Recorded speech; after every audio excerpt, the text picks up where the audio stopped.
नवी मुंबई येथे राहणाऱ्या आशाताई यांनी आपल्याला हे फ्लॉवर बनवून दाखवा असे सांगितले होते। त्यासाठी आपण 0.3 mm ची तार घेतलेली आहे। त्या तारेमध्ये आपण 5 mm चा मोती 1 mm गोल्डन बीड्स ओवून घेणार आहोत आणि तार 5 mm च्या मोत्यातून पास करणार आहोत। सेम 5 mm चा मोती 1 mm गोल्डन बीड्स ओवून घेतला, परत 5 mm च्या मोत्यातून तार पास केली। अशाच पद्धतीने आपल्याला अजून 9 मोती याच पद्धतीने ओवून घ्यायचे आहेत। आता आपल्याला हा पॅच मोत्यांचा तयार झालेला आहे। त्या प्रत्येक मोत्याभोवती ही तार गुंडाळत जायचे आहे।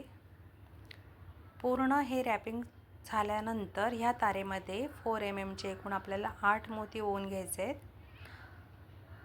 त्यानंतर सुरुवातीच्या 2 मोत्यातून आपल्याला ही तार पास करायची, म्हणजे मोत्यांचा राऊंड तयार होईल। आणि त्यानंतर 5 mm ला एक रॅप करून ही तार वर आणून 8 mm चा क्रिस्टल ओवून घ्यायचे।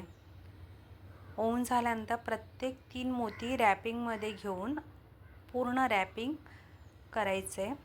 त्यानंतर ह्या तारेमध्ये आपल्याला 1 mm चा एक गोल्डन बीड्स घेऊन प्रत्येक 2 मोत्यामध्ये ठेवून अशा पद्धतीने रॅपिंग करत जायचे। आता अर्धा फूट लांबीची 0.3 mm ची तार घेऊन हे फ्लॉवर आपल्याला यूपिनवर बांधायचे। त्यासाठी प्रत्येक समोरच्या मोत्याला रॅप करत जायचे, जेणेकरून यूपिनवर हे फ्लॉवर फिक्स होईल। अशा पद्धतीने आपल्याला डिझायनर मोत्यांची यूपिन घरच्या घरी तयार करता येते।